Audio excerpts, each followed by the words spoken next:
মৰমৰ ছাত্ৰ-ছাত্ৰীসকল RS tuition চেণ্টাৰলৈ তোমালোকক স্বাগতম জনাইছো। আজি তোমালোকৰ লগত অন্য এটা ভিডিঅ' লৈ আহিছো।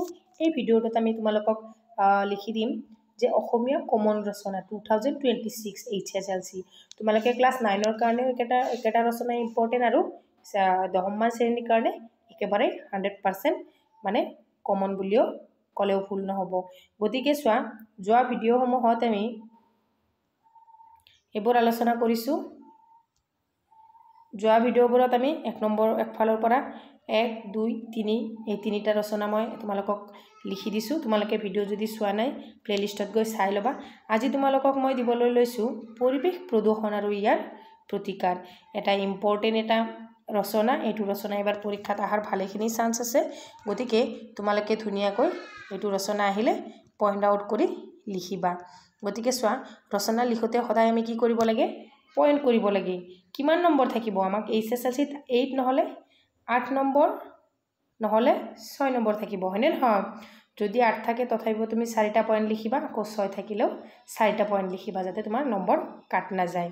গতিকে কি পইণ্ট দিবা তুমি? প্ৰথমতে দিবা আৰম্ভণিখিনি ধুনীয়াকৈ লিখি তাৰ পিছত প্ৰদূষণৰ কাৰণ। কি কাৰণত প্ৰদূষণ হয় তাৰে পিছত লিখিবা প্ৰতিকাৰ। সেই প্ৰদূষণ যাতে নহয় তাৰ বাবে আমি কি ব্যৱস্থা ল'ব পাৰো সেইটো কথা প্ৰতিকাৰত লিখিবা। আকৌ সামৰণিও ধুনীয়াকৈ লিখিলে তোমালোকে আৰম্ভণি আৰু সামৰণিখিনি যদি ধুনীয়াকৈ লিখা তেতিয়াহ'লে নম্বৰটো ফুল নম্বৰ পাবা। এতিয়া আৰম্ভণিত আমি লিখিছো তোমালোকে মই যেনেকৈ লিখিছো এনেকৈ লিখিবা, ফুল মাৰ্কছ পাবা। ইয়াতকৈ সহজকৈ আৰু কোনেও দিব নোৱাৰে আৰু ইমান শৰ্ট কৰি কোনেও তোমালোকক এনেকৈ ধুনীয়াকৈ দিব নোৱাৰে। চাবা, আমি বাস কৰা ঠাইৰ চাৰিওফালৰ বায়ু, পানী, মাটি আদিৰ ব্যৱস্থা আৰু এইবোৰে দেখুওৱা গুণ ধৰ্মই হ'ল সহজ সৰল অৰ্থত পৰিৱেশ। প্ৰাকৃতিক শক্তি কিংবা কাৰণসমূহেই পৰিৱেশৰ ওপৰত প্ৰভাৱ পেলায়। বায়ু, মাটি, পানী আৰু বিভিন্ন ধাতুৰ উপৰিও জীৱজগতো প্ৰকৃতিৰেই এটা অংশ। প্ৰাকৃতিক ভাৰসাম্য ৰক্ষা হ'লেই পৰিৱেশ অনুকূলে থাকে আৰু প্ৰাকৃতিক ভাৰসাম্য হেৰালেই পৰিৱেশ প্ৰতিকূল যায়। গতিকে চাবা, পেৰাগ্ৰাফ চেঞ্জ কৰি লিখিবা যে এটা সময়ত বায়ুমণ্ডলত আছিল প্ৰাণ প্ৰদায়িনী অফুৰন্ত অক্সিজেন, পানী আৰু খাদ্যত আছিল সতেজ বিশুদ্ধতা, যাৰ ফলত পৃথিৱীত প্ৰাণীজীৱৰ দ্ৰুতভাৱে বিকশিত হৈছিল। তেতিয়া মানুহে সম্পূৰ্ণভাৱে প্ৰকৃতিৰ ওপৰতেই নিৰ্ভৰ কৰি চলি আছিল। প্ৰাকৃতিকভাৱে সৃষ্টি হোৱা অৰণ্য আৰু গছ-গছনিৰে ভৰা শ্যামল পৰ্বত পাহাৰসমূহে জল বায়ু পবিত্ৰ কৰি ৰাখিছিল আৰু ধুমুহা বৰষুণ আদিও নিয়ন্ত্ৰণ কৰিছিল।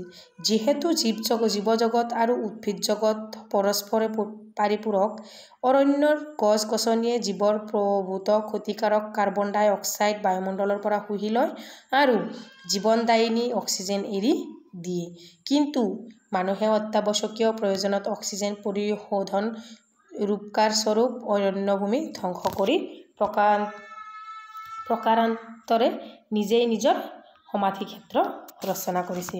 গতিকে আজিকালিৰ মানুহে দেখা গৈছে যে ভূমি জংগলবোৰ ধ্বংস কৰি কাটি পুৰি পেলাই কি কৰিছে? বিল্ডিং বনাইছে, অট্টালিকা বনাইছে, যাৰ ফলত আমি কি হৈছে? কাৰ্বন ডাই অক্সাইডৰ পৰিমাণ কমি গৈছে, হয়নে?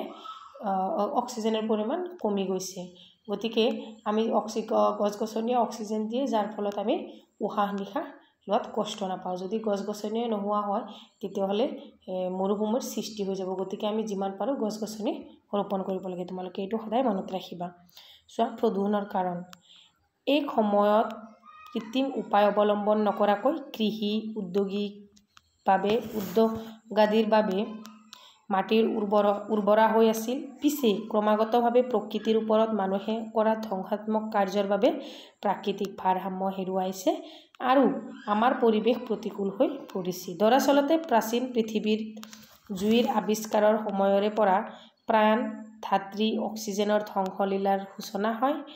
জুয়ে বায়ুমণ্ডলৰ অক্সিজেনৰ অনুপাত হ্ৰাস কৰি জীৱনৰ অনুকূল পৰিৱেশৰ ভাৰসাম্য নষ্ট কৰাৰ উপৰিও ধোঁৱা আৰু ছাইৰ কণিকাই বায়ুমণ্ডলৰ কলুষিত কৰি আকাশ বতাহ ক্ষয় আৰু অৱক্ষয়ৰ মহামাৰী স্বৰূপ হৈছে। তাৰপিছত পেৰাগ্ৰাফ চেঞ্জ কৰি লিখিবা যে দ্ৰুত বংশবিস্তাৰ পৰিণতিত জনসংখ্যা বৃদ্ধি আৰু বিজ্ঞানৰ নিৰকুংশ প্ৰাধান্য তাত আহি পৰিল অতি যান্ত্ৰিকতা আৰু নাগৰিকৰ সভ্যতাৰ যুগ। বৃহৎ বৃহৎ কল কাৰখানাসমূহৰ আকাশমুখী চিমনিৰ দূষিত ধোঁৱাৰ কুণ্ডলী ভিন্ন ৰূপত আকৌ ভূমিস্থলৈকে ঘূৰি আহি বিভিন্ন জটিল ৰোগৰ উৎস হৈ পৰে। তাৰপিছত লিখিবা পৃথিৱীৰ বিভিন্ন ৰাষ্ট্ৰত গঢ়ি উঠা বৃহৎ বৃহৎ শিল্পোদ্যোগসমূহৰ প্ৰত্যক্ষ আৰু পৰোক্ষ ফলস্বৰূপে প্ৰকৃতিয়ে ভাৰসাম্য হেৰুৱাইছে। বিশেষকৈ বাষ্পশক্তি আৰু বিদ্যুৎ শক্তি প্ৰয়োগৰ ফলত। বাষ্পশক্তি আৰু বিদ্যুৎ শক্তি উৎপাদনৰ মূলতে যি দহন কাৰ্য হয় সিয়ে অক্সিজেনৰ অনুপাত হ্ৰাস কৰি বায়ুমণ্ডল বিষাক্ত প্ৰাণ মাটি কৰি তোলে। তাৰপিছত চোৱা নগৰাঞ্চলৰ বিভিন্ন মটৰায়নৰ পৰা নিৰ্গত বিষাক্ত কাৰ্বন মনক্সাইড গেছে ভূপৃষ্ঠৰ বিষময় কৰাৰ উপৰিও সেইবোৰ উৎকৃষ্ট শব্দই নাগৰিকৰ ব্যস্তি কিম্বা শান্তি হৰণ কৰিছে। আধুনিক যন্ত্ৰায়ন আৰু শিল্পায়ন বৰ্তমান দৰিদ্ৰৰ দূৰীকৰণৰ হাতিয়াৰ ৰূপে পৰিস্থিত। বিশ্বৰ বৰ্তমান জনবিস্ফোৰণেও পৰিৱেশৰ প্ৰদূষণৰ অন্যতম প্ৰধান কাৰণ বুলি আমি সকলোৱে জানো। তাৰপিছত পেৰাগ্ৰাফ চেঞ্জ কৰি লিখিবা ভাৰতৰ শিল্পাঞ্চলসমূহৰ কল কাৰখানাত ব্যাপকভাৱে কয়লাৰ ব্যৱহাৰ, বিশেষকৈ নগৰাঞ্চলত কল কাৰখানাৰ উপৰিও ৰন্ধন প্ৰকৰণ আদিতো কয়লাৰ ব্যৱহাৰে আকাশ বতাহ ধোঁৱা কোৱা কৰি বিষময় পৰিৱেশৰ সৃষ্টি হৈছে। তেওঁ শোধনাগাৰ, কাগজৰ কল, চিমেণ্ট কাৰখানা আদি বৃহৎ উদ্যোগবোৰৰ পৰা নিঃসৃত দুৰ্গন্ধময়বৰ্জ্য পদাৰ্থবোৰে সেই অঞ্চলৰ পাৰিপাৰ্শ্বিকতা আৰু খেতিপথাৰৰ আদিৰ প্ৰভূত ক্ষতি সাধন কৰিছে। অসাৱধানতাৰ ফলত 1984 চনত ডিচেম্বৰত ভোপালত সংঘটিত হোৱা ইউনিয়ন কাৰ্বাইড কোম্পানীৰ গেছ দুৰ্ঘটনাৰ দ্বাৰা বায়ুমণ্ডল প্ৰদূষিত হৈ হাজাৰতকৈও বেছি নিৰীহ লোকে প্ৰাণ হেৰুৱাইছে। 2 লাখতকৈ অধিক লোকে আজিও জীয়াতু ভুগি আছে আৰু মৃত্যুৰ মুখত পৰিণত হৈছে অসংখ্য পশুপক্ষী। ইয়াৰ প্ৰতিকাৰ এইটো ইম্পৰ্টেণ্ট পইণ্ট যে বৰ্তমান যুগত পাৰমাণৱিক যুগ। দৰাচলতে দ্বিতীয় মহাসমৰৰ অন্তিম সময়ৰ পৰাই পাৰমাণৱিক যুগৰ সূচনা। পাৰমাণৱিক বোমা বৰ্ষণৰ ফলত জাপানৰ হিৰোশ্বিমা নাগাচাকি নগৰ দুখন বিধ্বস্ত হোৱাৰ উপৰিও পাৰমাণৱিকৰ প্ৰবল প্ৰতিক্ৰিয়াত সন্নিহিত ভূখণ্ডৰ মানুহ, জীৱ-জন্তু আৰু উদ্ভিদ আদিৰ সুস্থ অস্তিত্ব বিপন্ন হৈ পৰিছিল। আটাইতকৈ ভয়াৱহ কথা হ'ল বোমা বৰ্ষণৰ 32 বছৰ পিছলৈকে বায়ুমণ্ডলত তেজস্ক্ৰিয় বিকিৰণ হৈছে। 1 লাখ মানুহ মৃত্যুৰ মুখত পৰে আৰু অসংখ্য মানুহ তেজস্ক্ৰিয় বিকিৰণৰ ফলত নানা অস্বাভাৱিক বেমাৰত জীয়াতু ভুগে। এই বিষময় পৰিণামৰ কথা জানিও বিজ্ঞানীসৱে নিউটনৰ পাৰমাণৱিক আদি বোমা প্ৰস্তুত আৰু বিস্ফোৰণৰ প্ৰতিদ্বন্দ্বিতাই চলাই বায়ুমণ্ডল বিষময় আৰু প্ৰাণঘাতী কৰি তুলিছে। কাঠ, কয়লা কিম্বা পেট্ৰলিয়াম দহনৰ ফলত বায়ুমণ্ডলত যি পৰিমাণে দূষিত হয়, পাৰমাণৱিক দহনৰ ফলত প্ৰদূষণৰ পৰিমাণ তাতকৈ লাখগুণ বেছি। অথচ বায়ুমণ্ডল বিষমুক্ত কৰিবলৈ পৰিশোধনৰ বিষয়ে বিজ্ঞানীসৱে কিবা প্ৰয়াস চলাইছেনে? সামৰণিত লিখিবা যে জলবায়ু প্ৰদূষণ সম্পৰ্কে মানৱ জাতিক সচেতন কৰাৰ উদ্দেশ্য ৰাষ্ট্ৰসংঘৰ তত্বাৱধানত প্ৰতি বছৰ জুনৰ 5 তাৰিখে বিশ্ব পৰিৱেশ দিৱস পালন কৰা হয়। এইটো মনত ৰাখিবা যে বিশ্ব পৰিৱেশ দিৱস কিমান তাৰিখে পালন কৰা হয়।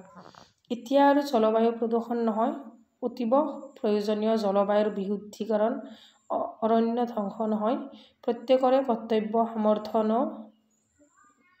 যি অৰণ্যৰ সৃষ্টি, হ্ৰাস কৰা প্ৰয়োজন, অতিমাত্ৰা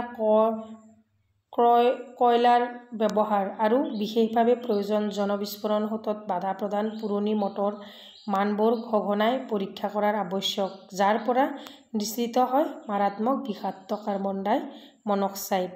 ৰাষ্ট্ৰসংঘৰ প্ৰচেষ্টাত নিষিদ্ধ কৰিব লাগে মহাকাশত ৰকেটৰ নিক্ষেপণ, আৰু পৰীক্ষামূলক পাৰমাণৱিক বোমা বিস্ফোৰণ।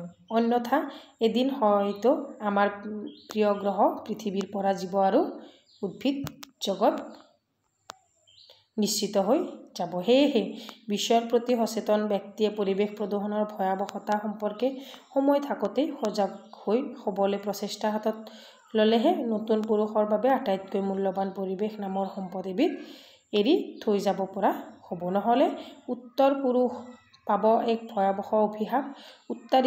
উত্তৰাধিকাৰী সূত্ৰে পোৱা এই বিনন্দীয়া পৃথিৱীখন ভৱিষ্যত উত্তৰাধিকাৰীৰ সকলৰ বাবে সুন্দৰভাৱে এৰি যোৱাটো আমাৰ অন্যতম প্ৰধান কৰ্তব্য। গতিকে চোৱা, আজিৰ এই ভিডিঅ'টো চাই তোমালোকে কেনেকুৱা পালা মোক কমেণ্ট ছেকশ্যনত ধুনীয়া এটা কমেণ্ট কৰি জনাবা। আৰু যদি চেনেলটো ছাবস্ক্ৰাইব কৰা নাই তেতিয়াহ'লে ছাবস্ক্ৰাইব কৰিবা। Thank you for ৱাটছ।